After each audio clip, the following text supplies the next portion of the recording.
Yes, and now I started recording. I hope it's okay for everybody. We are recording.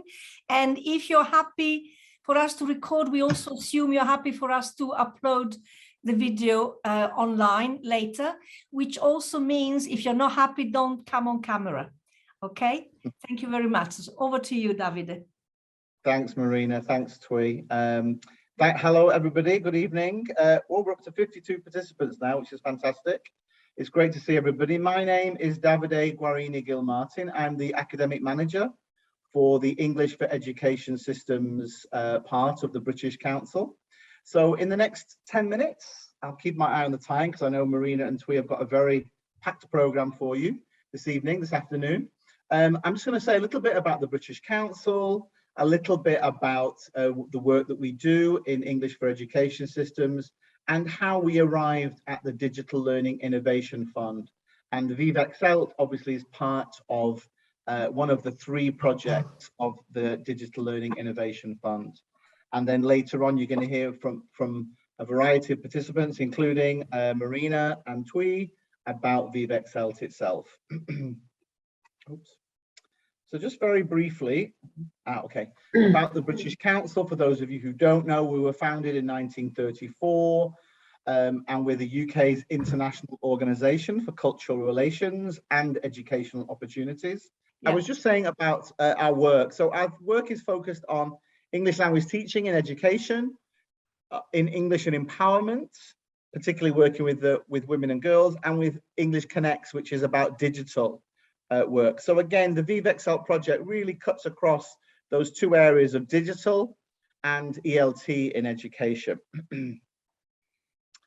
So hopefully you can see there the 3 main impact areas, and again our work in ELT, in English language teaching, but also in our online offer and our digital offer.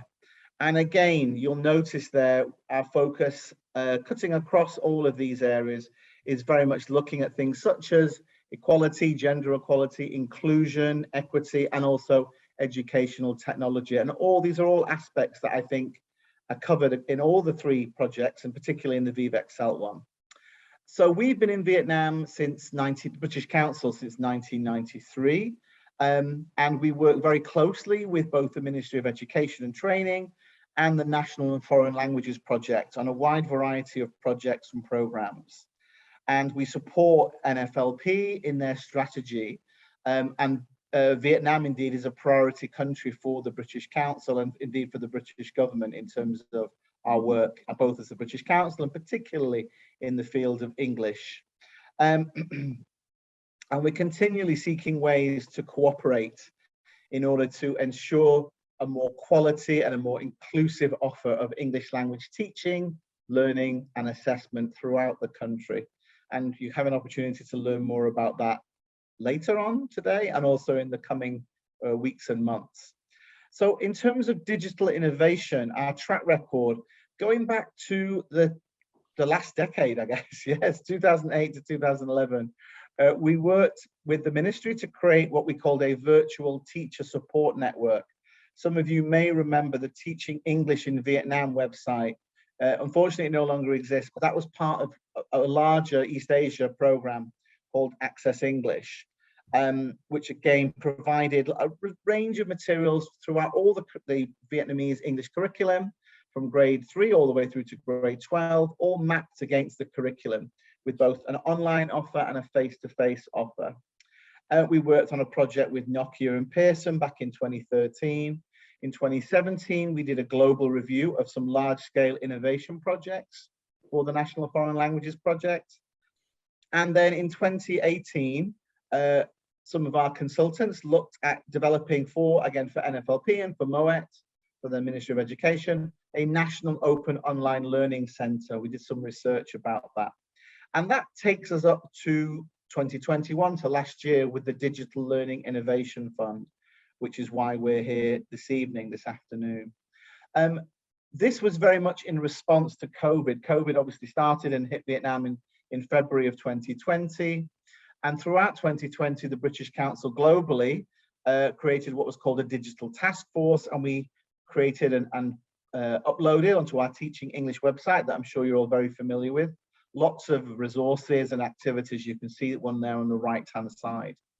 Out of that came the announcement of the Digital Learning Innovation Fund at a virtual mission between the British government and the Ministry of Education in September 2020. And then in January 2021, as a result of that, we opened the call for bids from UK Vietnamese partnerships. And we received 9 proposals to that open call. So I'm not going to go through this in great detail, don't worry. But basically the overview again of the fund, the Digital Learning Innovation Fund, very much a pilot, very much designed to support NFLP's ambition to improve the teaching and learning of English, but also to look at more inclusive, more accessible approaches to English language teaching, learning and assessment, particularly through digital and education technology offers and products. So again, thinking back to our 3 impact areas from earlier.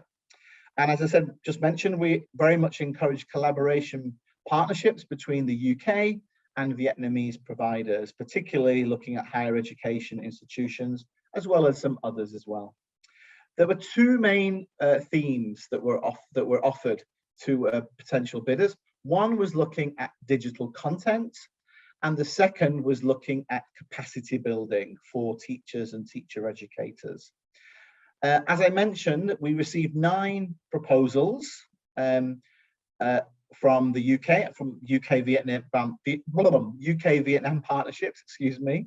And then we use these selection criteria to assess and evaluate those 9 proposals. And from those, in March of last year, so exactly 12 months ago, 3 projects were selected. And these were eventually launched in officially launched rather, in May of 2021. So the first one, in no particular order, was the Digital English Theatre Project. The second one was a virtual mentoring and online CPD course for grade 6 teachers from IH London and Hanoi Pedagogical University number 2. I'm going to say more about that in just a moment. And then the third and final one, again in no particular order, is ViVEXELT. From Coventry University, from the partnership of Coventry University from the UK and Hanoi University of Science and Technology from right here in Vietnam. So tonight, through the symposium, I'm really pleased. Thank you to Marina and Thuy for inviting me to open your symposium, your second symposium. You had an excellent symposium back in November. I really recommend you, if you're attending this evening. I see we're up to almost 70 people now attending. I would highly recommend that you have a look at the ViVEXELT website and look at the November symposium, as well as enjoying this evening's event. It's a really fascinating lineup, both the November one and tonight's, this afternoon's. So I wish you all the best with the symposium. Marina did say that the project is coming to the end as we come to the end of the UK financial year, but I hope we're going to find opportunities to continue for the project and various aspects of the project to continue over the coming months, and who knows, even years, because there's been so much fantastic work that you're going to hear about this evening and this afternoon. Before I finish and hand back to Marina and to Thuy, just to say, this Saturday we have another webinar this Saturday afternoon in Vietnam. I think 9 o'clock in the UK. You can have a look at the QR code there. This is one of the other 3 Digital Learning Innovation Fund projects. You can learn about the one between IH London and Hanoi Pedagogical University number 2. They'll be sharing their experiences of the project, working with the junior secondary teachers, the grade 6 teachers, and also launching a new online course that has been developed as a result of the project over the last 12 months. So just a very quick plug to that coming up this Saturday. So it's great timing. And again, finally, very final slide. Yep, my final slide. If you want to learn more about the digital innovation projects and about ViVEXELT on our YouTube channel, when I finish, I'll put in the link in the chat for you. You can learn from our YouTube channel. You can see our previous webinars And hopefully you can see previous symposium as well, including the one that we did with ViVEXELT in January of this year. And then the one we did with the third project, the Digital English Theatre Project, back in December. Okay, I think my time is up. Yes, my time is up. So with that, I'll say have a great evening. Thank you very much to Marina, Twee, and the whole team at ViVEXELT. And with that, I hand back to you both. Thank you very much, Davide. And I'd just like to thank you very much for supporting us each time. I think I'm going to stop sharing now so that Robert can share his presentation. Okay, thank you, Marina. Thank you for inviting me. Hang on, let me see if I can share my screen and get it set up properly for you. Okay, so can you see that okay, everybody? Can you see my screen? Marina, is that okay? Yes, fine. Okay. So, xin chào, everybody. Nice to be here. Thank you very much to Marina and to the organizers of this symposium and the British Council for inviting me to be here. I'm very happy.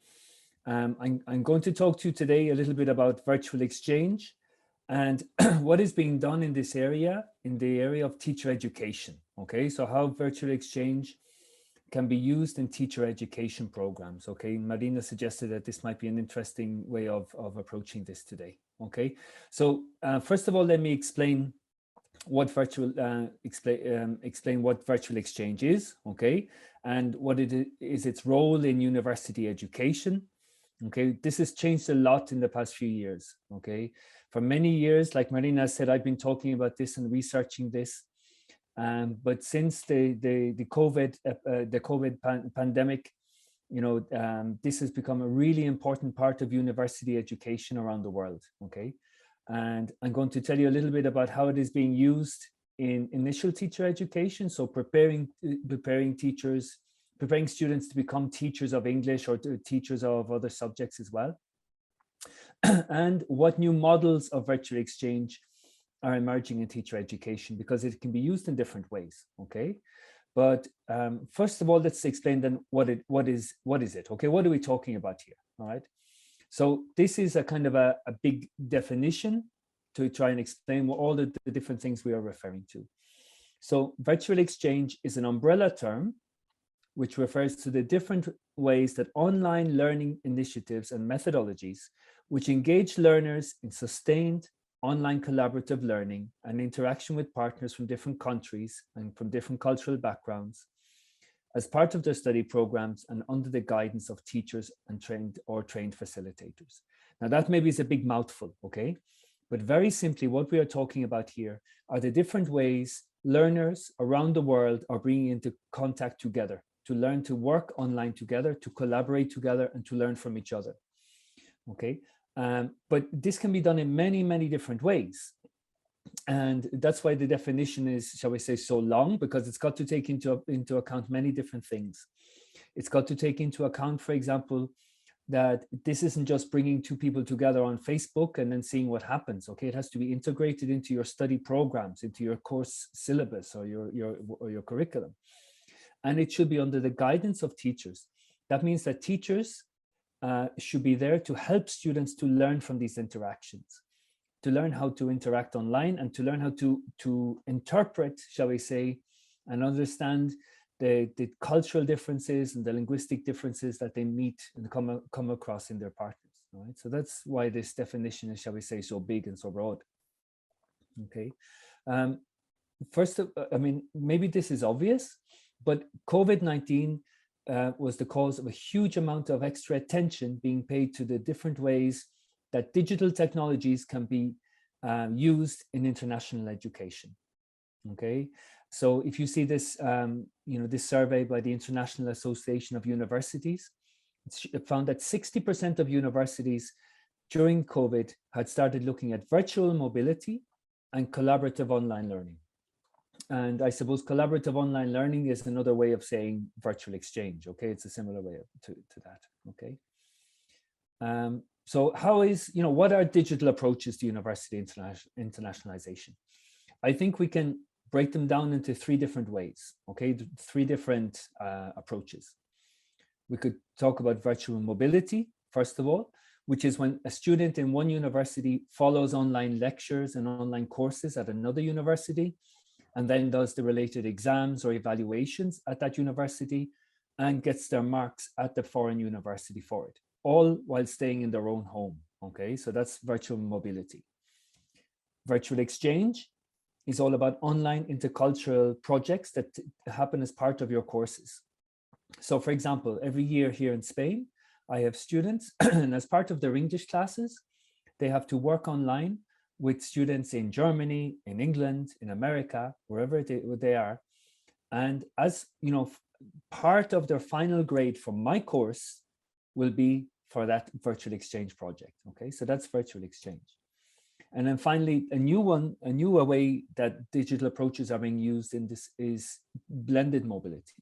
Blended mobility means, first of all, students doing online collaboration together with other teachers and other students in other countries, and then having a small amount of time to travel and to be with those partners, so to speak, in one of the partner universities.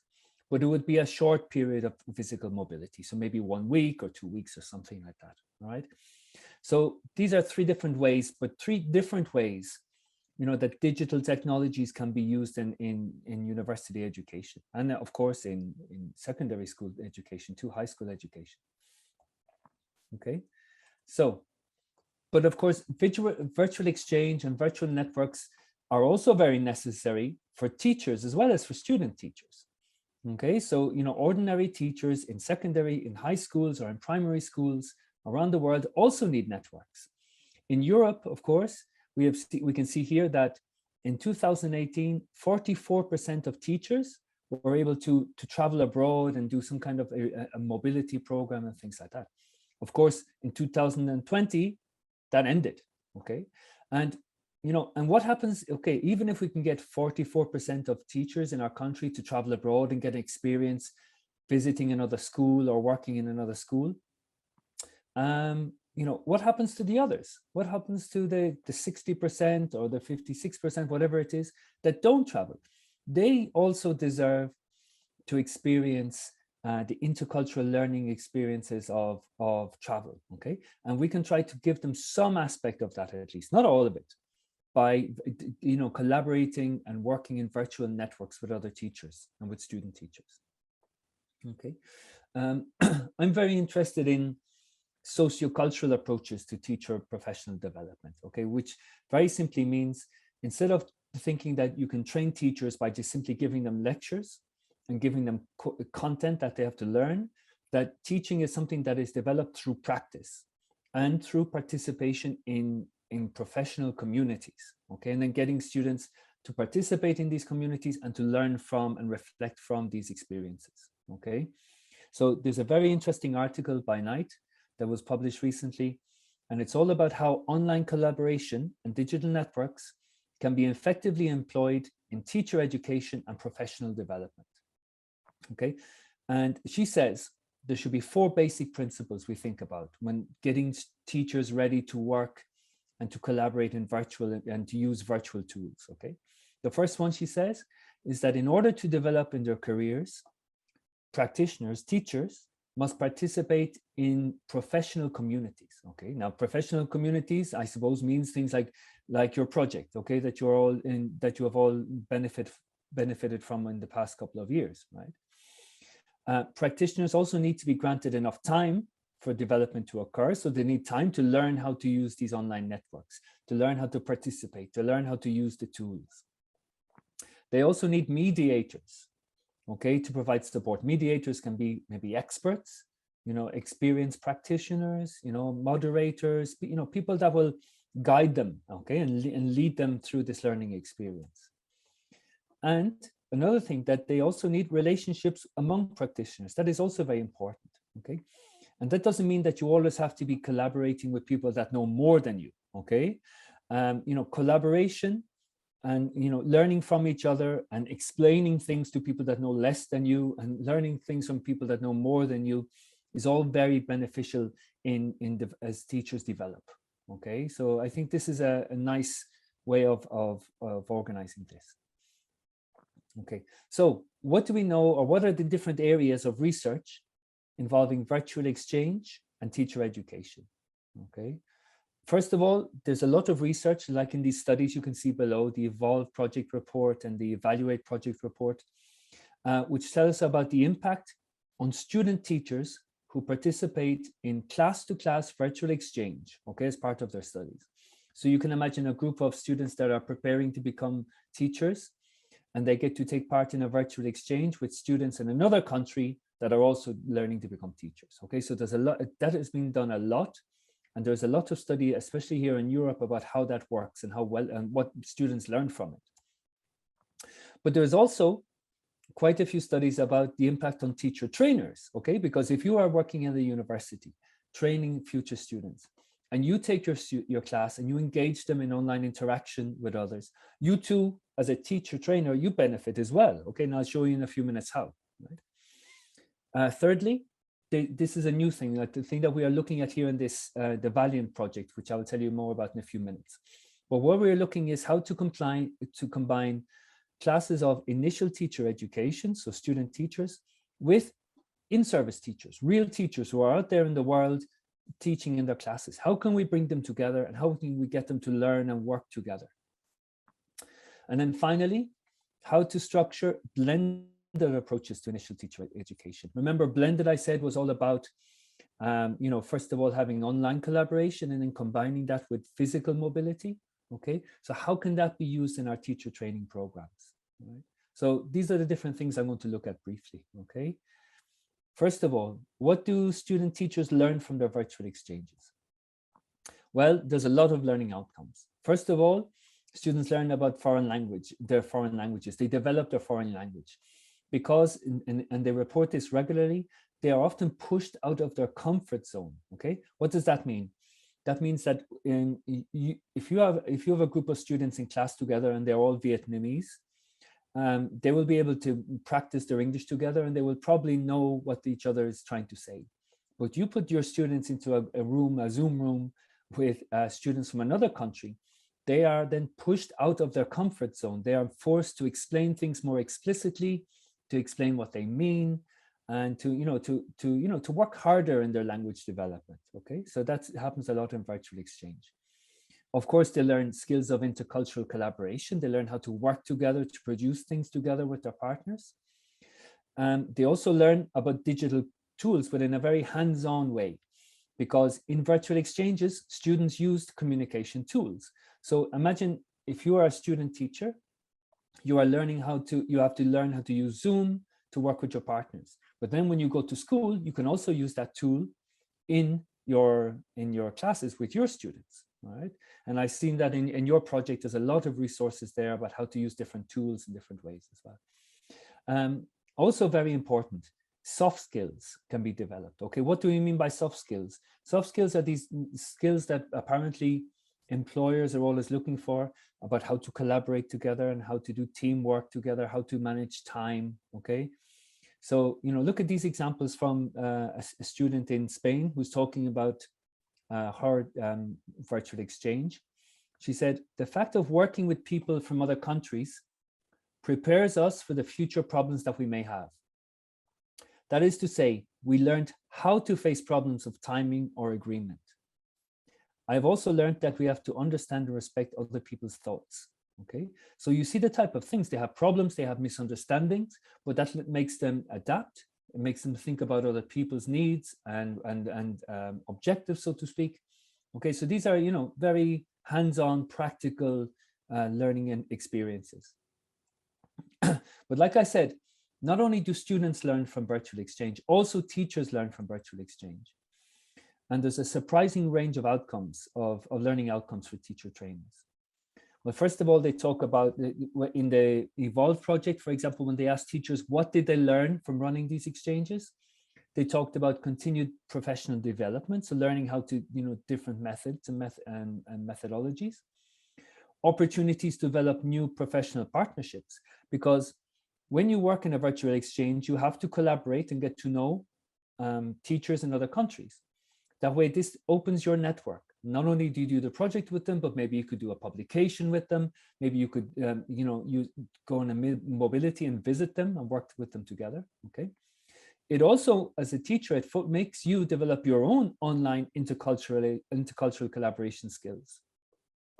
Okay, this is really important because the two teachers have to agree on how they're going to work together, what their students are going to do together. And that takes negotiation.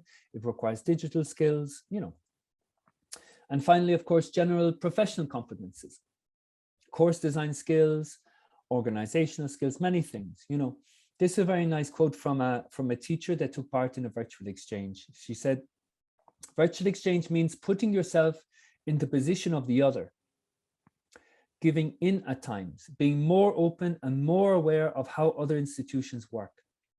So this collaborative work has been very enriching for me because it helped me to see other points of view and other ways of working.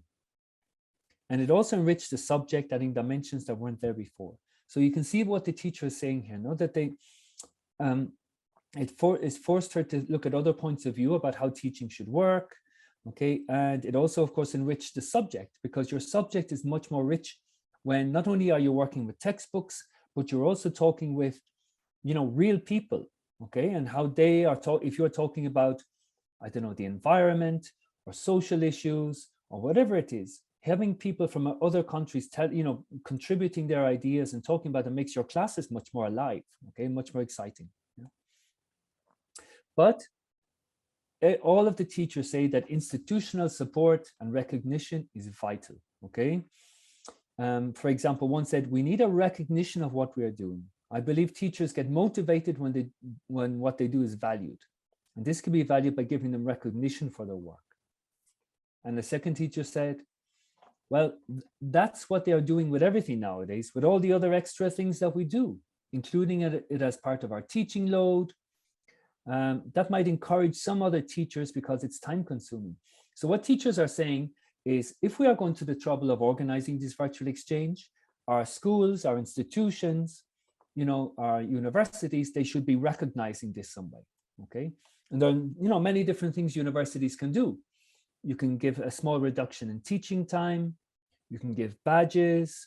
If there's internal promotion systems in your school system or in your university system, you can try that. Okay, so there are many different ways to do this.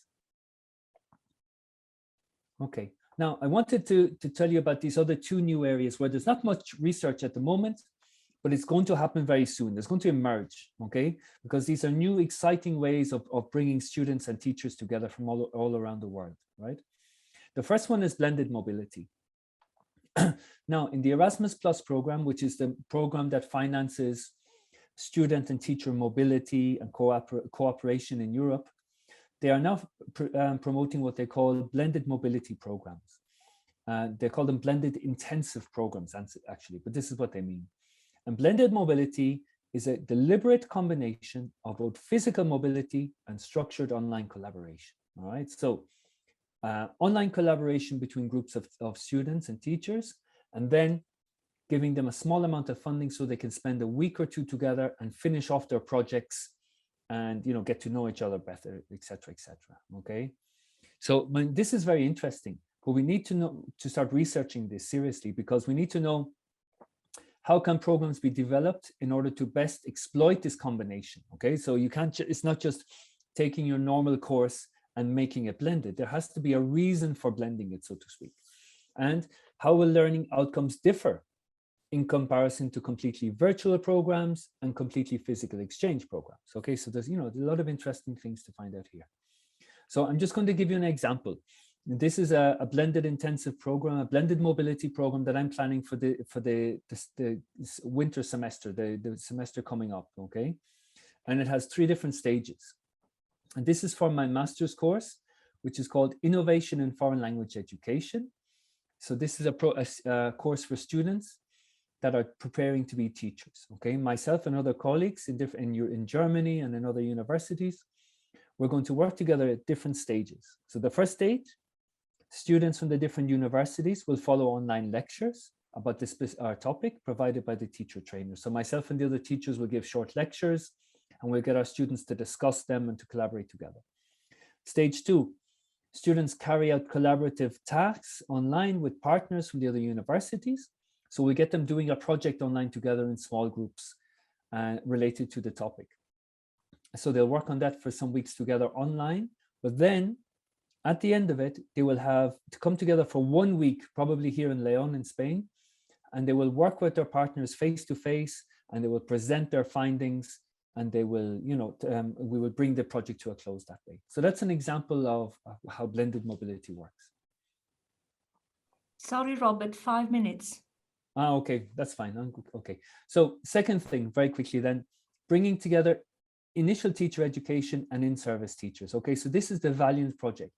The Valiant project is all about virtual innovation and support networks.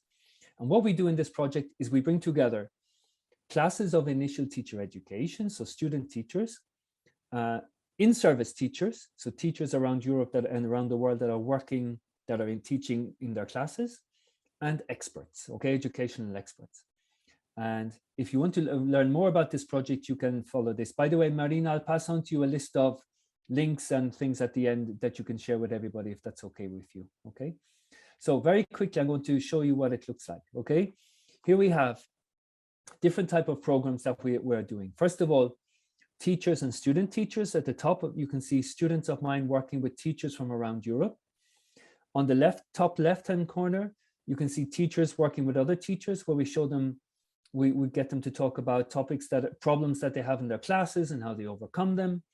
And in the bottom left-hand corner, you can see we invite experts, so people that know a lot about an educational subject, and the teachers get to listen to this and learn from it, and then interact with the educational experts. So these are the different ways it can be done. Okay. So I was going to tell you a little bit about what students are learning from this and what teachers are learning from this, but I'm going to pass on through it. Okay, and just give you my concluding remarks. Okay, first of all, to say that virtual exchange has great potential for teacher education, but new formats and these new configurations I'm talking about need to be examined carefully and evaluated carefully. Future research is also needed to establish if and how student teachers who have experienced virtual exchange actually bring that into their classes. So I'd like to know if I am always training my teachers how to use virtual exchange, I want to know that if they become teachers in secondary schools in Spain, that they will actually use that, okay, in their classes too. And third, how can we give teachers recognition or credit for participation in this? This is something maybe on an administrative level, but it's something that we have to work at, because virtual exchange is a lot of work. So teachers that take part deserve recognition in it, okay. So thank you very much for listening, and thank you to Marina for inviting me, okay? There's an article which kind of sums up all of this area of work that I'll be sharing with you, along with a list of links as well if you want to learn more about it. Okay, so. Thank you very much, Robert. So we all show appreciation and clap.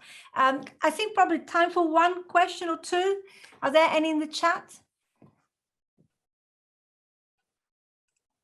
Anybody likes to ask a questions to Robert? Yes. Marina, can I have a question for Robert?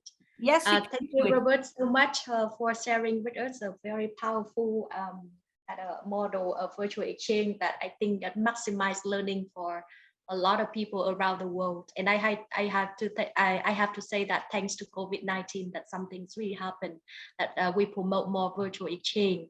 In Vietnam, actually, we have like Marina and our projects, we have been doing a lot of meaningful things for teachers in Vietnam.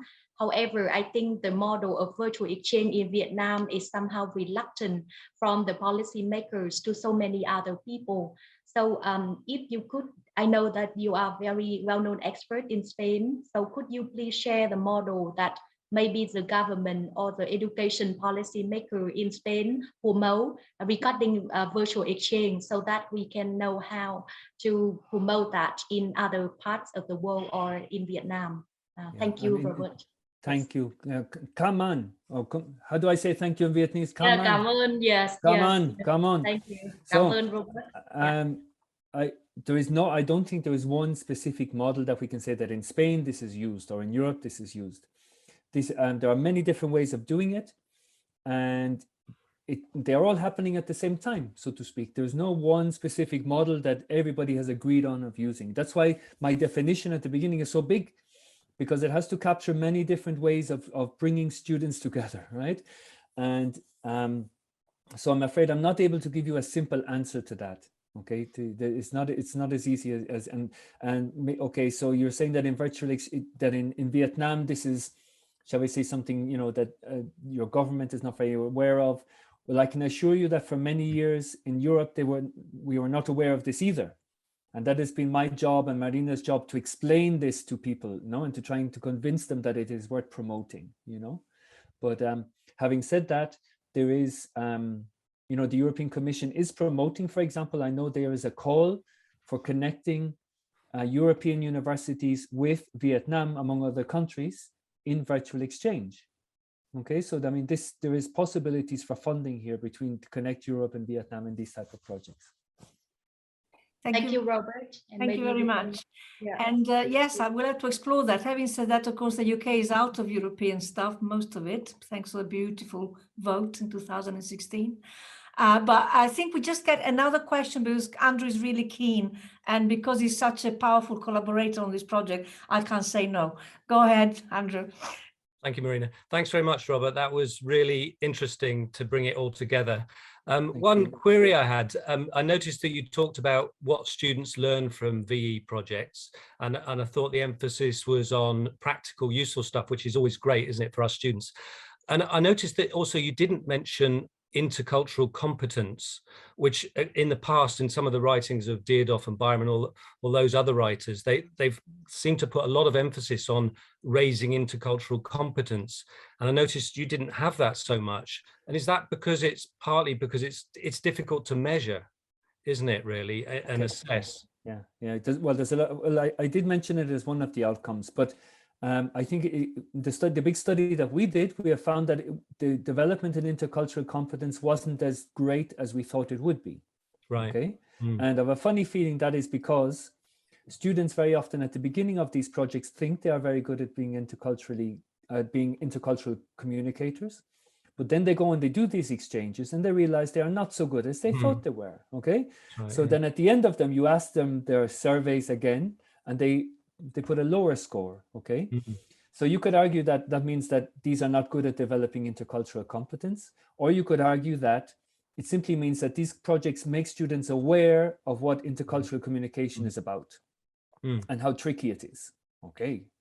Yeah. So, yeah. So, and, but yes, I mean, measuring it is, I totally agree with you. It's a huge issue. It's a huge issue. And there's all of these pre-post tests but it's all self-reporting, right? It's all self-reporting. Exactly. It is. And self-reporting, as any of us know that when we've done it, it has its limitations. Full story, no. Exactly. Yeah. Okay. So you make a very fair point, Andrew. Yes. Thank you.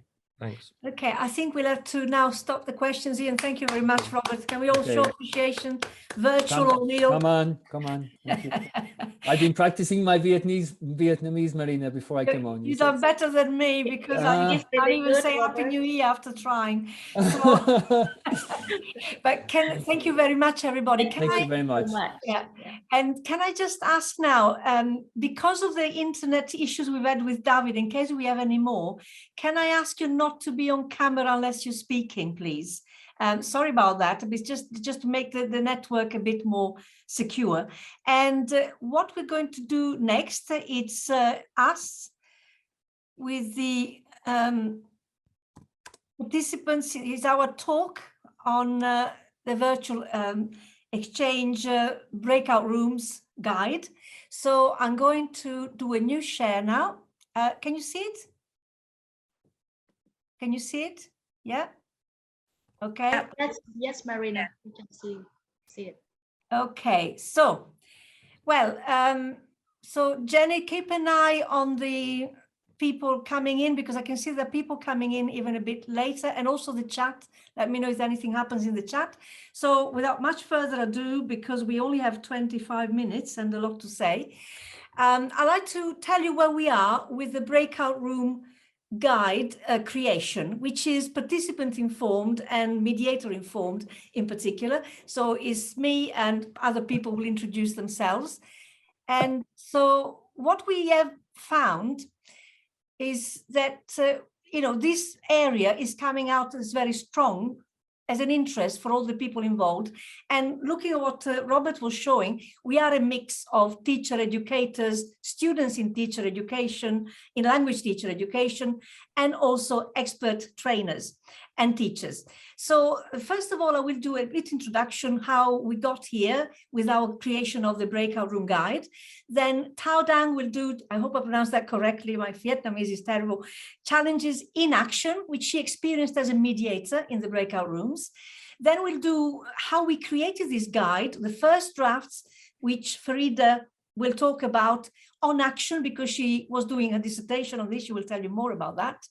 And then building the content from the research we were doing, looking at the NVivo results, and how we try to incorporate research findings into the guide. And then Andrew will talk about design, format, register considerations, and the next steps for action. So as usual, those of us who are acquainted with ViVEXELT languaging, we do in action, we think while we're there. On action, we reflect after we've done things. For action, for our future practice. So we collected a number of portfolios from the people who participated, again, teacher in teacher education, students in teacher education, expert teachers and trainers. And what came out from the word clouds in both phase 1, June, July, and phase 2, October, November, was breakout rooms. As you can see, breakout rooms come through as very important. Also, in the qualitative data which we analyzed, there was quite a lot on breakout rooms, which triggered our interest in this action research-driven creation of the guide. And so we are now creating the data-driven, qualitative data-driven guide to use in the breakout rooms for remote online teaching. And Andrew will tell you more where we are in terms of kind of what we want to do with it, whether it is just for breakout rooms, for training or other things. And over to Tao Dang now for the challenges in action. Over to you, Tao Dang. Yeah, thank you, Marina. Good afternoon and good evening, everyone. My name is Tao Dang, lecturer from Nguyen University of Technology and Education in Vietnam. First of all, I'd like to express my great attitudes towards Marina, Mystery, and other wonderful people who I have had an opportunity to work with during the project. I myself feel very lucky to take part in the project as a mediator. I have learned many things from that experience. In fact, we have been prepared well for doing that job. However, we were still faced with some challenges. And today I just mentioned 4 main ones, such as technical problems, language proficiency, task difficulties, and management competencies. The first thing I want to mention is the technical problems. Sometimes the participant could not enter the room easily, and they also have a trouble with their speaker, so they were not able to exchange their ideas with each other. And even some of them could not open their camera in or out of the room too often, which made us hard to complete the task requirement. Normally, we were very flexible to handle those to create the more comfortable learning environment for everyone to raise their voice. The next thing I want to mention is the language proficiencies. As you see, the participants come from different areas. In fact, the language proficiency is varied. In the breakout room, pupils had better English than others.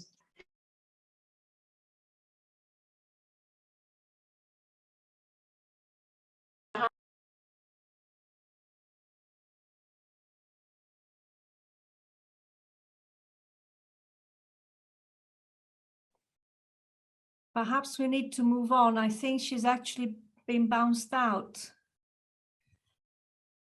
Perhaps we can pick up later on this and move to the next slide if that's okay. Sorry about this. We seem to be having some technical problems. So Farida, would you like to go? Yeah, I'll come back. Ah, you're back. Yeah. Okay.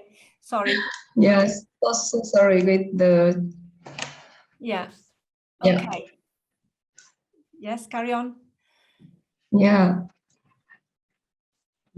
Okay, so I continue the thing I want to mention. Okay, because as I'm talking about the language proficiencies, as I mentioned, some people has better English than others, tending to dominate the discussion, while the rest were very shy and they often keep silence, especially some participants who did not have many opportunities to work with the native speakers. In this case, we do need to use different kinds of questions and techniques to get everyone in the group engage in the conversation and created the friendly atmosphere for them to share their opinion. Another thing that challenges is the difficulties of the task. As I mentioned earlier, people in one group had mixed levels. So some tasks were easy for some of them, but some were quite difficult for others. To make sure everyone could enjoy the task, we had to assign the tasks which were appropriate to their abilities so they could support each other very well. Finally, how to manage the activity in the breakout room is not always easy. It means the mediator have to know what exactly what they have to do during the session, even though they are trained very well before each training session. That's some unexpected problems. We need the mediator to be flexible and creative to find out the solution immediately, even though we face some obstacle at the role of mediators. However, we've been happy with that and have wonderful moments with each other. From this point, we will share with you what we can do to make the activity more effective. Now, I'd like to hand it over to Freya with her sharing about draft and interview feedback. Thank you very much. Thank you. Yes, Farida. Hi, everyone. So good afternoon. Thank you, Taodang. Good afternoon and good evening, everybody. And my name is Farida Bhatt, and I'm an ESOL manager, that's English for Speakers of Other Languages at the Coventry Refugee and Migrant Centre. Also a board expert user pre-ViVEXELT, I would say. So I've also just completed my master's at Coventry University in English language teaching and applied linguistics, and at the time ViVEXELT took place, I was exploring topics for my dissertation and was very interested in Zoom breakout rooms, and with the help of Marina chose to write an action research informed breakout room guide as my dissertation project. So the initial guide was created through my reflections and challenges encountered as a mediator in phase 1 of the project, which took place in 2021. And it's constantly being revised by myself and my colleagues who participated in ViVEXELT. So the second phase was, as part of my dissertation, I went on to interview 7 ESIC mediators. The interviews lasted approximately an hour each for each interview, where I collated information and feedback from my fellow mediators, which was then incorporated into the guide. And I'll go on to obviously what came out of those interviews. But it was interesting to meet with other mediators and see that we shared some common issues as well. But as mentioned by Taodang, some of these issues obviously range from technological issues to online classroom management. And as you can all see today, I've had a technical issue where I cannot change my background. I did try, and I looked like a green scary monster for some reason, and I had to opt for the world map behind me. So apologies for that. However, a lot of key themes obviously came out of these interviews, and one of those was empathy. And it was mentioned by the majority of the mediators being interviewed. They felt that this was something that they were encouraged to notice through participating in ViVEXELT. So making participants feel comfortable within breakout rooms, we found was often key to a successful interaction and also task completion. So keywords such as happy, friendly, encouraging emerged, and mediators felt it was important to create a warm and friendly breakout room where mediators recognized that maybe a little bit more time we needed on, icebreakers or games or familiarization in the first session in order to achieve this. Organizers also realized that, it was it was key to having consistent breakout rooms. So the same people entering the same breakout rooms, that way it cut down the getting to know one another each and every time we entered a breakout room. The other thing, as Tao Dang incorrectly pronounced my name, and I'm probably incorrectly pronouncing hers as well, that we found that another issue was pronouncing unfamiliar names. And so it became evident that it was a little bit of a barrier to bonding, because sometimes we couldn't see people on camera, and if we were pronouncing names incorrectly, those people actually didn't know that we were trying to engage them. So, you know, it was another barrier that we found. Going back to the technological issues, though, we found that ground rules were quite important to some kind of online classroom management. So it wasn't about accessing the platforms, you know, it wasn't how to get into Moodle or how to use Zoom or Teams, because I think by this time we were all quite familiar with that. But it was more about, you know, muting, unmuting. We've seen today, you know, that we've heard other conversations, or, you know, where cameras maybe are heavy upon, you know, the internet connections that we have. So just those simple ground rules, when to put your hands up, how to clap or applaud for somebody. So simple things like that. And obviously the other one was, you know, trying to encourage participants not to have children on camera as well. And I know Andrew will mention that further down the line. Time management was also something that came out quite strongly. We all love to chat. I love to chat as well. And we found that getting to know one another took so long, you know, 10, 15 minutes, but you've only got 20 minutes in a breakout room. And so you're finding, which, Farida, you'll have to hurry up a bit, sorry. I will, no, that's fine. So that was another important thing. And we also realized that to have scribes and spokespeople nominated at the beginning, because otherwise you'd be kicked out of a breakout room. So while interviewing mediators, we spoke about negative and positive experience. This also depended upon how many people were motivated and engaged within the breakout room. So if you had lots of participants engaging, you would have a good experience. Whereas if you had nobody trying to complete the task by yourself, was, you know, not a very good experience. But from a professional perspective, I can honestly say that I've become more aware of all of the above points, and ViVEXELT has definitely helped me become a better mediator, and while teaching has made me aware of the difficulties that my students may face and how I can actually help them overcome these challenges. So I'd like to thank Marina, Tui, and all of the team for organizing this. My teachers have also benefited from ViVEXELT, and just a thank you to everybody. And I'll hand over to my colleague Andrew. Jenny. Okay, thank you. I think it's Jenny actually. Yeah. Sorry, Jenny. Don't worry. Thank you, Farida. Yeah, good afternoon, good evening, everybody. I'm Jenny Wells. I'm the research assistant on the ViVEXELT project. So so further to Farida's sort of sterling work with the initial drafts of the guide, we continue to develop that and build content from a number of sources. We wanted to be inclusive and involve as many participants and mediators as possible in this. So we reviewed 58 individual reflections from participants in both phase 1 and phase 2 of the project, and drew on their content for the guide. In addition, we included feedback from mediators and also from meetings that we held before and after live sessions.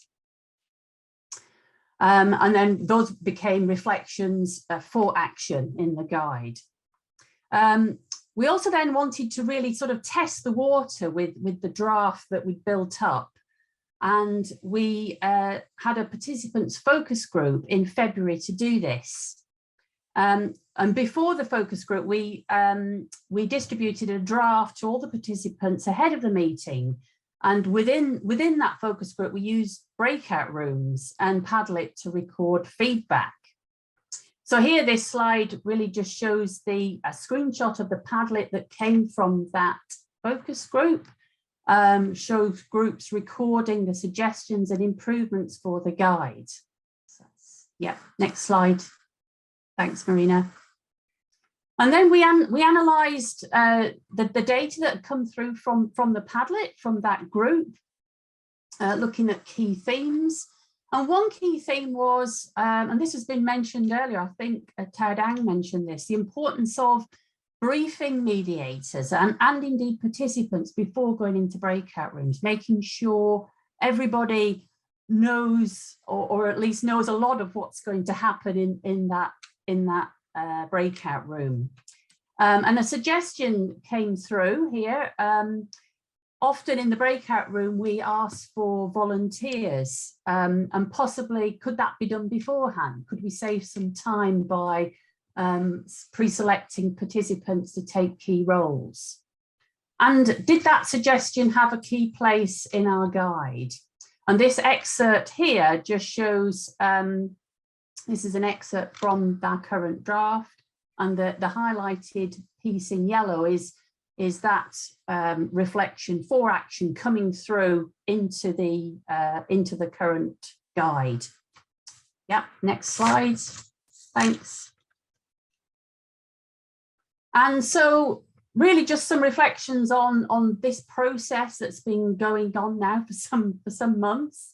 And some areas we've been thinking about are to, as we go along, we must maintain focus of the guide. Who is it for? Who are we aiming at?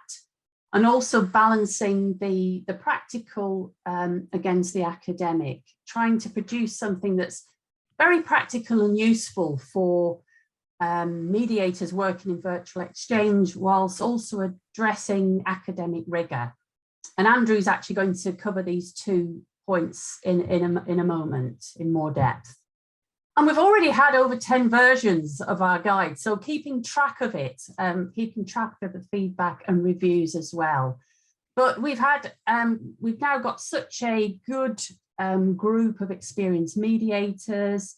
We've got a lot of experience and enthusiasm to draw on from our mediators and our very interested and motivated community of practice. So on that note, I shall hand over to Andrew. Thank you, Jenny. We now only have 7 minutes. Chop, chop. Okay, I'll keep it brief. Thank you, Jenny. I'm Andrew Precious. I work also at Coventry University. So what I'm going to be talking about briefly is the process of designing the guide. And our aim was to use this feedback, this input from ViVEXELT projects and the British Council, of course, to inform and develop a guide for mediators using breakout rooms in live synchronous sessions on large-scale VE projects. This project had, over 100 people on it, so it was a massive project. But we began to reflect and consider our audience and purpose, and came up with a few things that we wanted to discuss. So could we actually extend our target audience to a broader market, if you like? So, who else might benefit from this type of guide, this practical guide? So, Robert mentioned other teaching contests, teacher training. So could this be extended to wider educational projects in other contexts? Could we train students in different types of online learning and teaching? Obviously, we're all teaching because of the pandemic. We're doing online teaching much more frequently now. We certainly have very big groups at Coventry University, 60, 70 students. I'm sure you do in other contexts as well. So mediators, student mediators might be a valuable asset in those situations. And obviously, there's been a lot more online conferences as well, where it might be valid as well. So we began to think about these questions, and that informed the content and the format and the style, which we were also questioning. And the first thing as we drafted this guide, we were thinking about the genre. So is it more like a practical guide, or is it veering towards a research paper? Obviously, we're working in an academic context, so should it be more like a research paper? Should it be just a report on the project for the British Council, or something else, or a combination of these things, or separate entities? So this will obviously impact on the structure of the final text. If it was an academic paper, we obviously need to include things like literature reviews, methodologies, and so forth, following the academic generic conventions. However, if it's a guide we're just focusing on, we really perhaps need to just think about the shorter sections. If you could move to the next point, Marina, thank you. So maybe a practical guide would be better just with shorter sections covering key areas for the users, such as troubleshooting, safeguarding, which we won't have time to go into detail, but obviously it's a vital element. What sort of visual elements might we include? Are we going to cover things like features of Zoom, icons, emojis? This might be useful for practical reasons, but these things date very quickly, and obviously people use different platforms in different contexts as well. So also in competing in this area in terms of writing the draft is we've got a lot of feedback, as you can see, not from participants, from mediators, got quite a big research team. So how do we align all this information, this feedback, and reach a final consensus on the guide, the final version? Obviously we need a smaller editorial team. So here's some examples and some revisions in terms of the style, because this threw up a few questions as well. Initially, we started focusing on the competencies that an ESIC mediator might have. So this almost was like personality traits or characteristics. So they must be patient, empathetic, and so forth. Probably most teachers are like that, hopefully effective teachers, but maybe there was too much onus on the personal elements, and we perhaps should be changing it so it's more about the role. So the point was maybe to focus on the role rather than the personality. Again, initial versions had quite prescriptive instructions, do's and don'ts. And this one, for example, said, do not force participants to come on camera. And of course, we can't do that anyway, and we wouldn't want to. You can't sort of say, you must come on camera because, and so forth. So perhaps we modified that a little bit, still perhaps use imperative forms, but perhaps avoid insisting that participants must appear on camera. We want to be a bit more flexible and open. And the final point, again, many of you will be English language teachers, so you're not going to know what I'm talking about. When I refer to this, the style of the start of this sentence uses the passive voice. And we found a lot of examples of this. It was agreed, it was suggested, it was decided, etc. So the use of the passive form is quite frequent and common in academic writing, as we know. But we thought maybe that's, a little bit too impersonal. So perhaps we modify it again, refine it, revise it, and change it so it's more from the team. Possibly even use personal pronouns. We decided, we argue. We haven't quite finalized that, but perhaps changing the style so it's a bit more accessible rather than impersonal. So just coming on to the next steps that we plan in the project. Obviously, we need to focus and customize the format and style so it's consistent. So if it's a research paper we're doing, which hopefully there will be some output for that later, we need to consider that. If it's a practical guide, we need to consider the style for that, etc. So we're going to continue to look at the feedback. Hopefully we may even get some feedback or some suggestions today. We're going to revise it clearly with our purpose and audience in mind. And these are some of the areas that we're hoping that the guide will now have. In terms of format, we will probably have shorter sections as the ones listed there.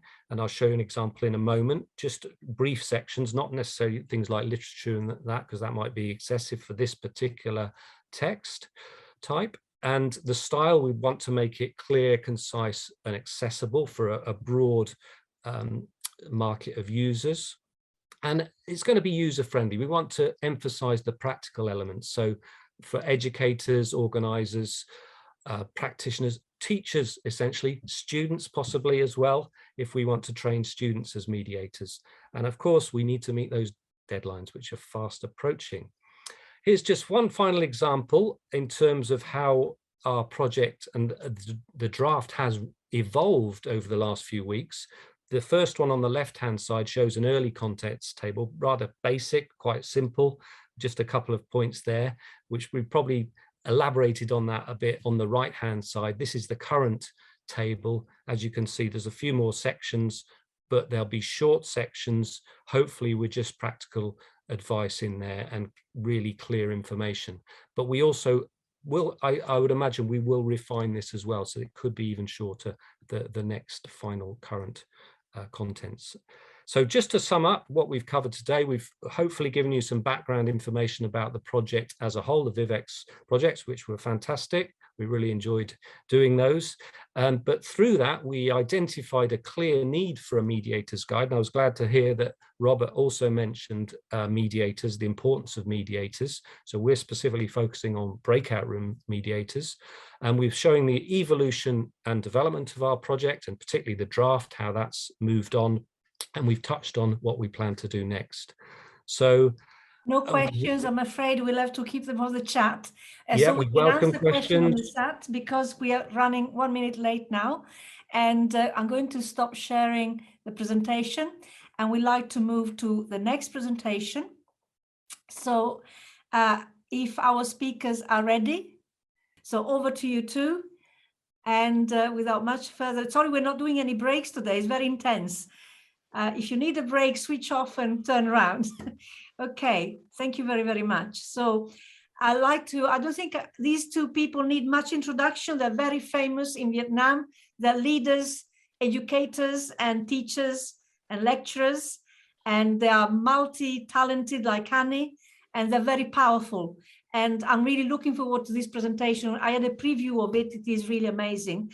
And thank you very much, Tom and Ban, for this. Over to you. Thank you. Thank you, Marina. And let's say thank you to all our participants for being patient with us and staying here until this moment.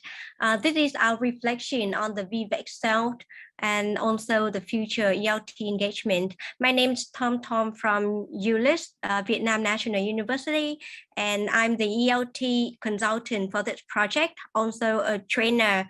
And sometimes I even participate as a real participant in other training sessions. And I really enjoyed the project, and I gained a lot of experience on ELT.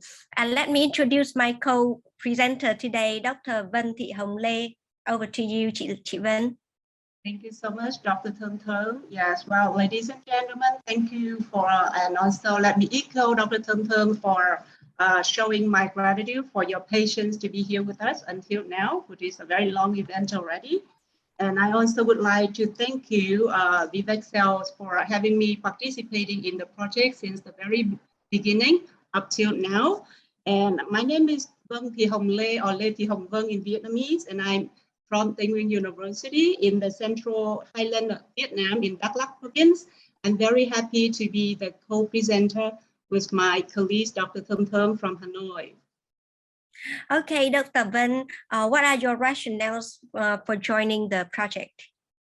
My participation into this project was stemmed from an invitation to join as a project participant by my colleague, Ms. Annie Nguyen, who was a very excellent speaker. You just had the opportunity to listen to. And I joined it with an eagerness to learn and a desire to inspire my junior colleagues at both Tây Nguyên University and also where I work mainly, and also my staffs at Suwakis Language Center, of which I'm the founder. We have a lot of young teachers like that who follow me and participate into this project to learn and to join a professional community of practice. I really love the experience. Reflecting upon the experience, I could see that we all were very active participants throughout the entire project time with a commitment to complete the course. I could feel that the course provided by ViVEXELT timely met our professional needs during the peak of the COVID pandemic, where we need to transfer from offline teaching to online teaching. How about you? What is your rationale for participating into this project, Dr. Thơm Thơm? Actually, I'm a project member, but the other benefits that I can gain is the chance to get connected to participants and widen my networks. And I can also gain insights into ELT context in lower education. And I'm more experienced in the participant recruitment during the project. And thank you for being a valuable member of the project and also a great inspirer for other participants to get involved. And from the participation, we would like to move on to the engagement engagement into the project. As I act as both the participant and ESEC mediator during the training session, I help coordinate and facilitate and sometimes encourage the consensus in the team discussion. I work with one team in the project, Team 6, and Dr. Van Lê here, she works with group 3, and we can see how the participants are very open-minded and how they show respect to each other. And as facilitators, we provide support, timely supports to them. What about you, Ben? What did you do during the time? Thank you, Dr. Thum Thum, and I quite agree with you that as the participant in the project, in order to ensure the effectiveness of a virtual exchange, we participants need to be totally supportive of each other in addition to being supported by the project members. We respect each other during the collaboration in the learning process. The project also motivated us, the participants, to be engaged in both the synchronous and the asynchronous sections. That is the blended approach of teaching and learning, as we heard from the earlier presentations by our keynote speakers. With the asynchronous section, participants use the Moodle lessons, which allow flexibility. The synchronous section or the live meetings allowed participants to meet real instructors and facilitators and their classmates. I think that with these, then we can promote the interaction among the participants in the virtual exchange, in the online modality of learning and teachings. Also, as a participant who then was appointed as a coordinator of my room 3, I believe that my engagement in the project was also in the way I took the initiative to promote agency and leadership, as well as provide timely support to the team members to have effective collaboration of the team. As you can see on the slide here, the project is both process and product-based.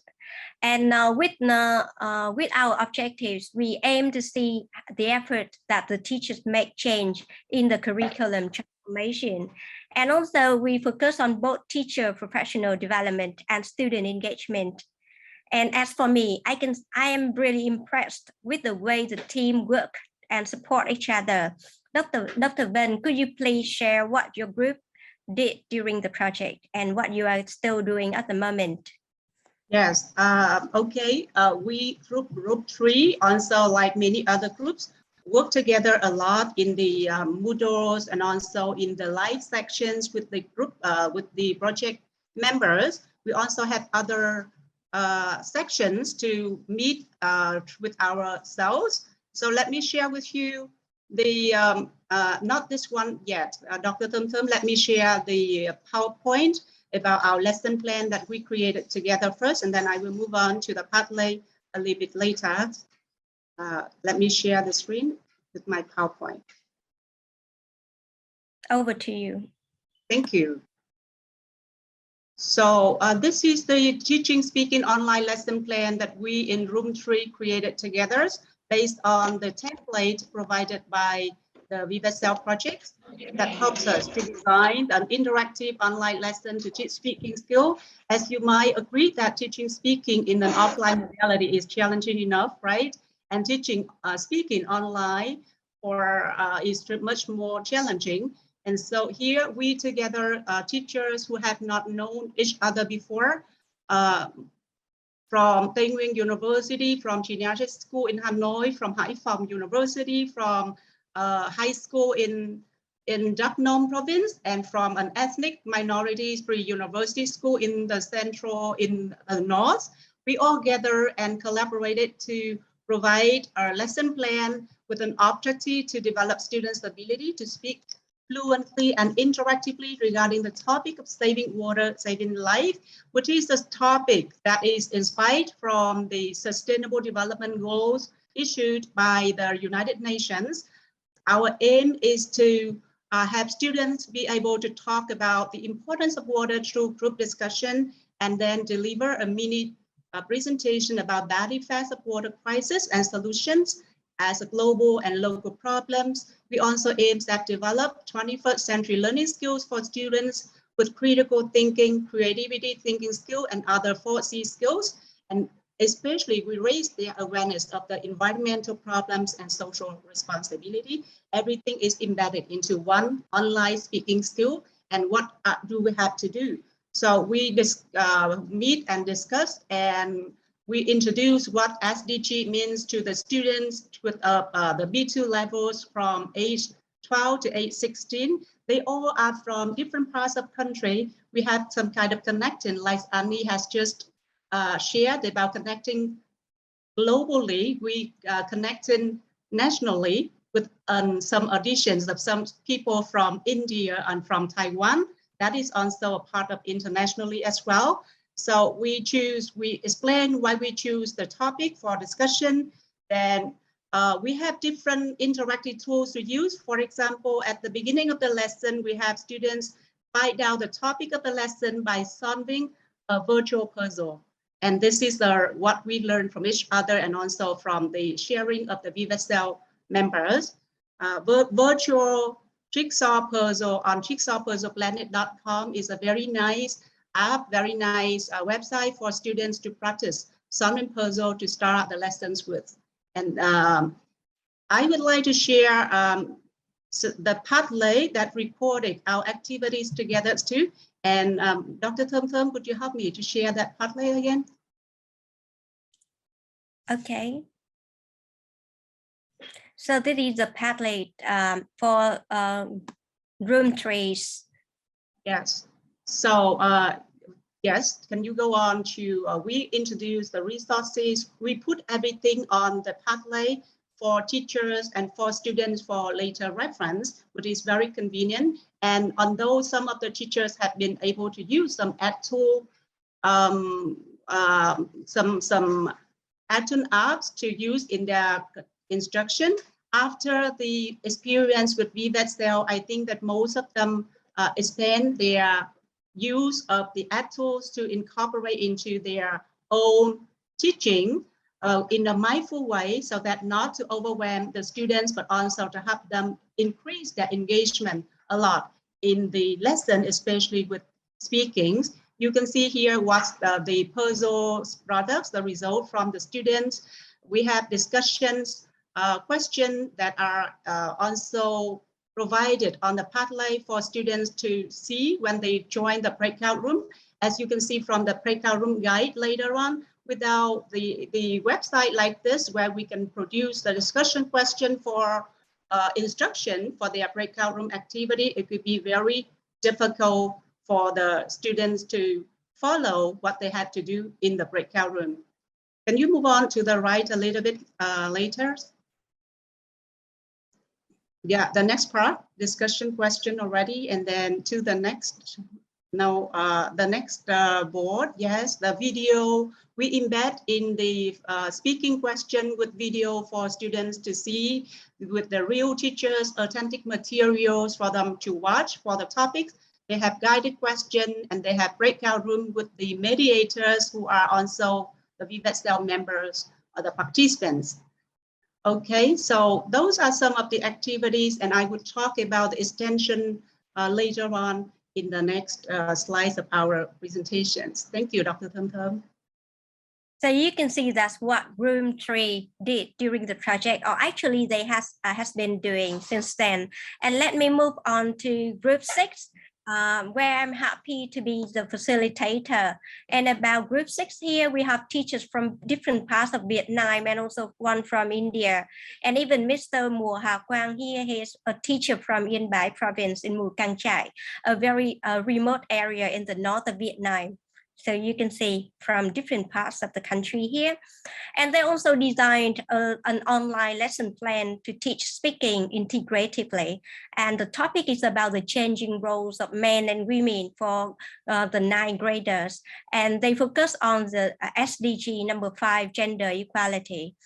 And the lesson plan strictly follows the guidelines and very flexible in the way that they have the objectives and the adapted versions for different kinds of learners of different classroom contexts. And you can see the lesson plans are well planned, well designed, and well structured here with very good sequencing with the warmer here. and using different types of online tools here. This is the idea box that we trained during the grammar session in the ViVEXELT project. And with the pre-speaking activities, with video watching, pre-speaking, vocab teaching, and these are some kind of interaction that we could record during the demonstration. And also the interaction can be very effective, and the students' engagement is effective as well. And this is for the while speaking, the presentation, the use of the Padlet, and for the post speaking, okay, and even the home group with the use of Flipgrid, so that the students can record their speaking, their presentation. So this is the same thing. So what we would like to talk after, to discuss after presenting or showcasing the two. Here, let me come back to the PowerPoint here. Yes. The next slide is the ELT pedagogy. Yeah.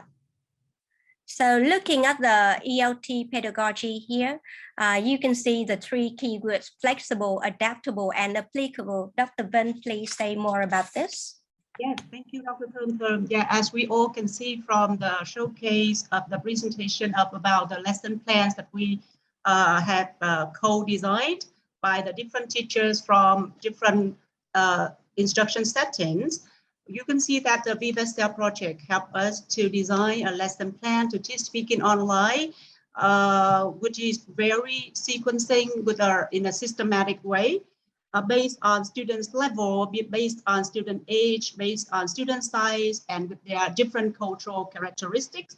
We find it very helpful in increasing students' engagement in the lesson by introducing to them some kind of topics that is relevant to all English learners, which is very context-based, which is in a very moldable, culturally diverse like this.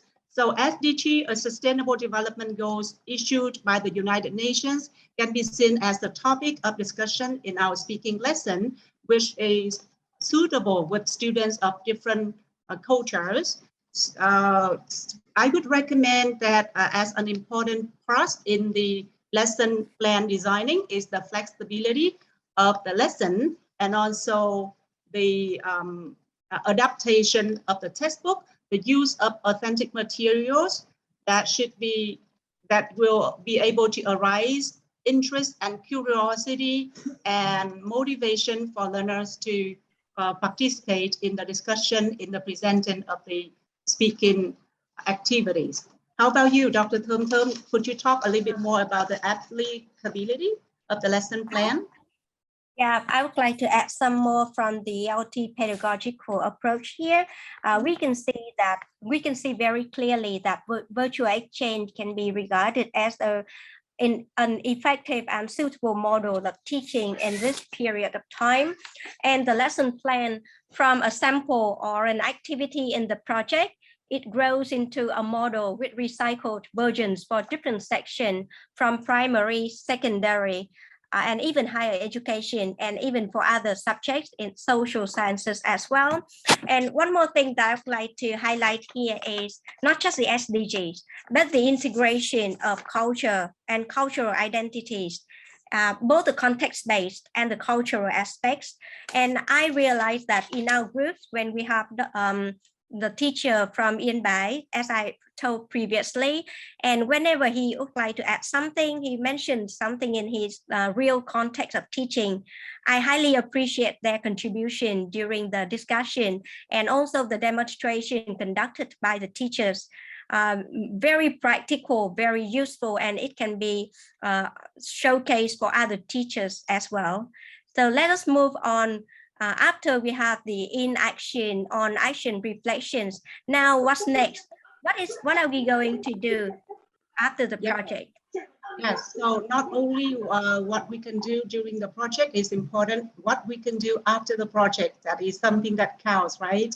So for our group, for example, we plan to design kind of the extension to the project. First of all, we adapt the lesson plan that we have co-designed so that we can use them for different instruction settings. In our groups, we have teachers from primary school sections, from secondary and high school sections, and for example, with me from higher education. So we plan to design the lesson plans that can suit different groups of learners in different education settings, that can be applied to different settings, and that we can do the teacher training for different teacher training groups. Also, with the topic about saving water and sanitation, we also design the extension projects that we recruit participants from different areas of Vietnam and in the world as well, based on our advertisement on social media, on a Facebook page that we have created. Let me share with you the 5 different extension projects that we have created. Just one moment, please. I can do it. Can you stop sharing, and so that I can share it on my own? To you. Thank you. So just one moment, please. Yeah, we're beginning to run out of time, so we'll have a last example. Is that all right? Sorry, we're running. Yes, a bit late. yes. Just one 1 minute for this. Yes, the extension projects here. We have some kind of, for example, we need to have adaptable lesson template for different kind of learners. We have some water action. For example, we have student design a poster to call for saving water in daily consumption using Canva. We have them raise their voice for saving water using Flipgrid. We have them be a researcher using MS Form with a mentor and with a PowerPoint coding to report. We have them be a publisher to publish a flipbook or magazine to raise awareness of water issue and saving water using PowerPoint and flipbook tool. So different kind of projects that might arouse the interest of different kinds of learners that suits their individual abilities so that we can be deliver differentiated instruction to different kind of learners. And in fact, we have attracted the participants from India, from Taiwan that joined our projects like this. And virtual exchange can be started to be of interest of our teachers in the community of practice that we have created, thanks to the participation into ViVEXELT. Okay, and let me add one more thing here.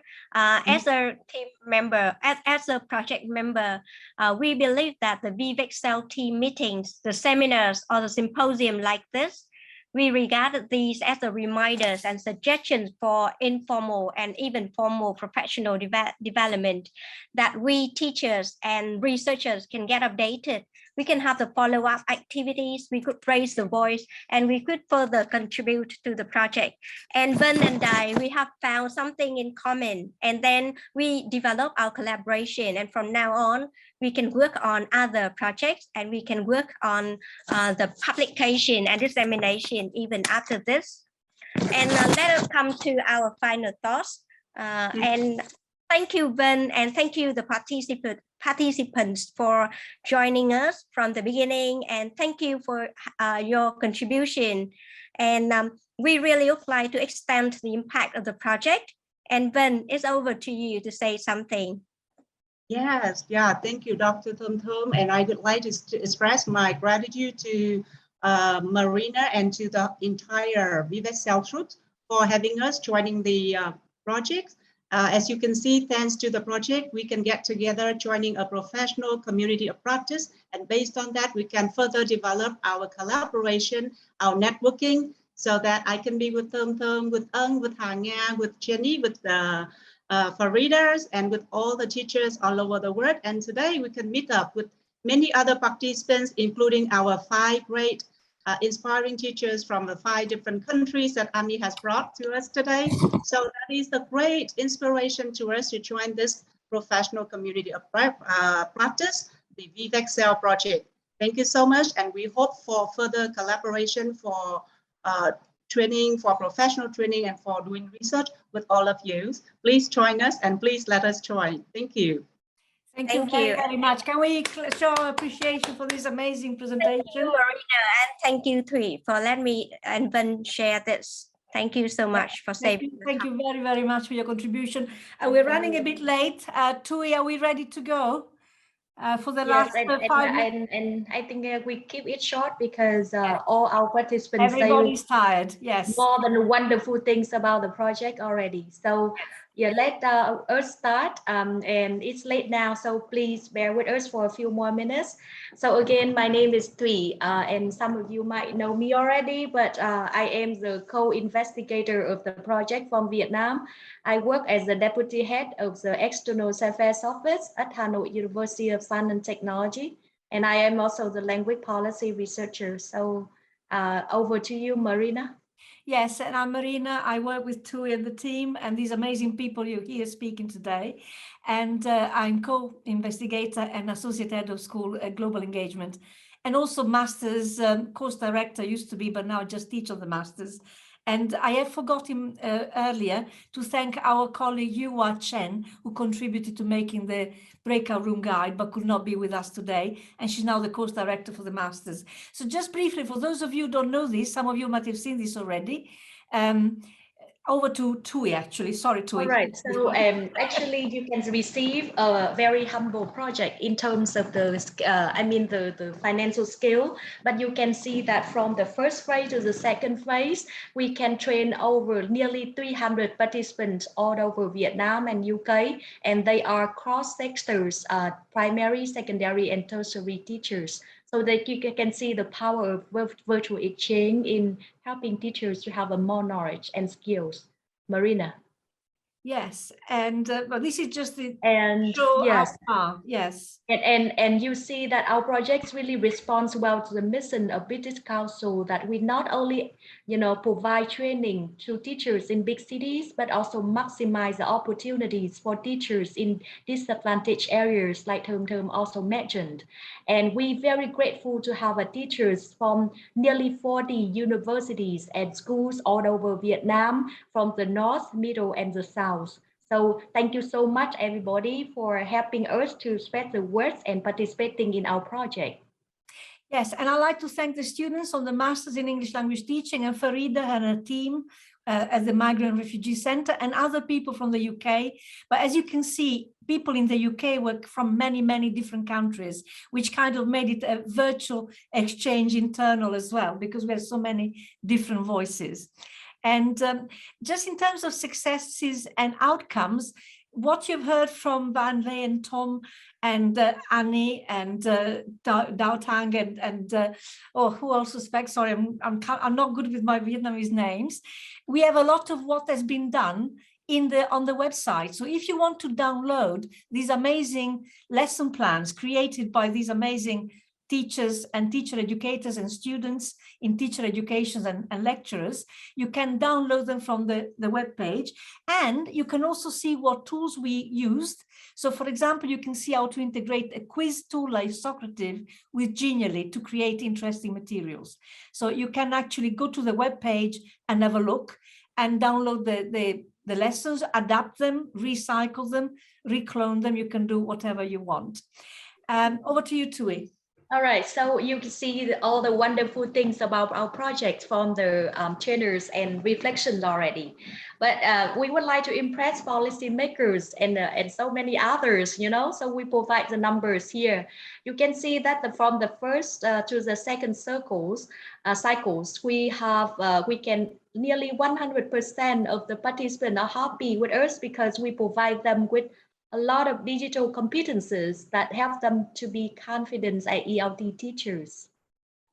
And the next one of our focus areas is to help teachers with to improve their speaking online skills. And you can see that the teachers are so confident that the project helped them with more skills for teaching speaking online successfully.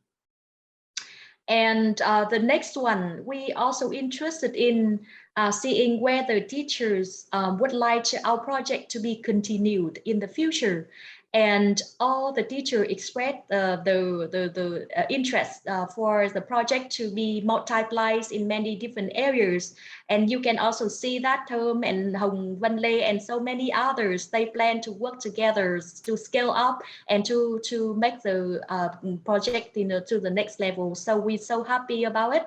And we hope we can also obtain more funding so that we can maximize the training and the good practices to so many others. Marina. Yeah, it's just to show you the good feelings that ViVEXELT generated. This is a word cloud, word tree generated from the previous word clouds and then NVivo portfolios. So, you know, changing the mind, transformation. I think this transformational experience of working across sectors.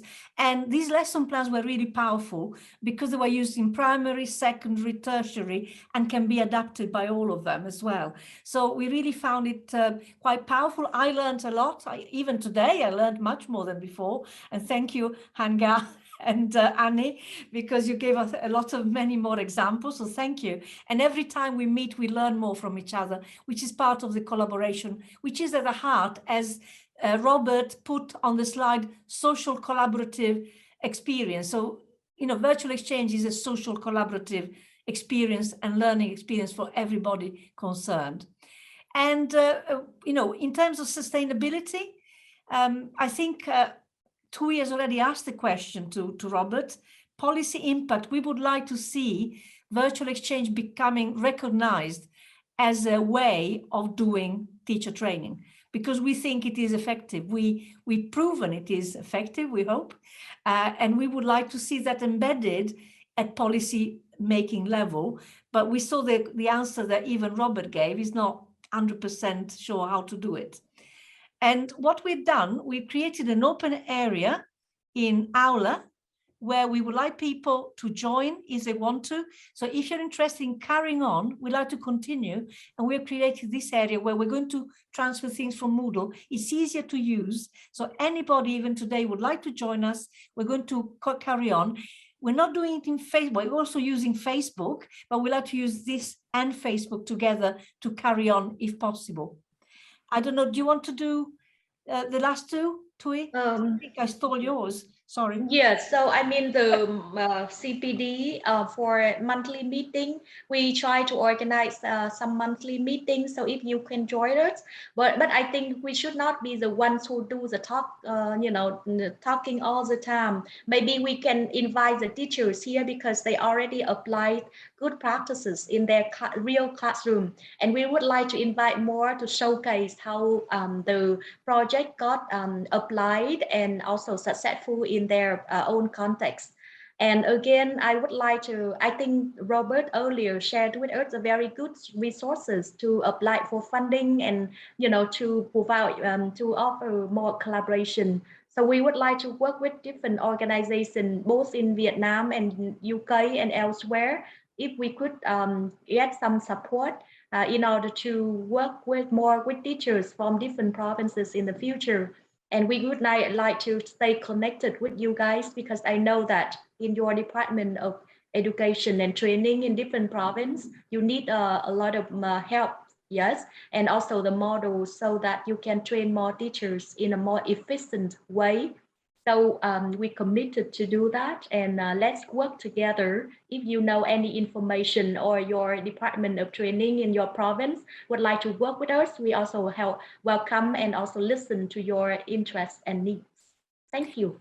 Yeah, thank you very much. So what I'll do now, I'm going to stop share, and this is us at the last symposium, and now we are at the current symposium. So I don't know if Davide wants to have the last word, or anybody else. I'll have a look at the questions in the chat, perhaps a minute or two for questions. Yeah, I just want to say just thanks, Marina, and thanks, Tui, and everybody.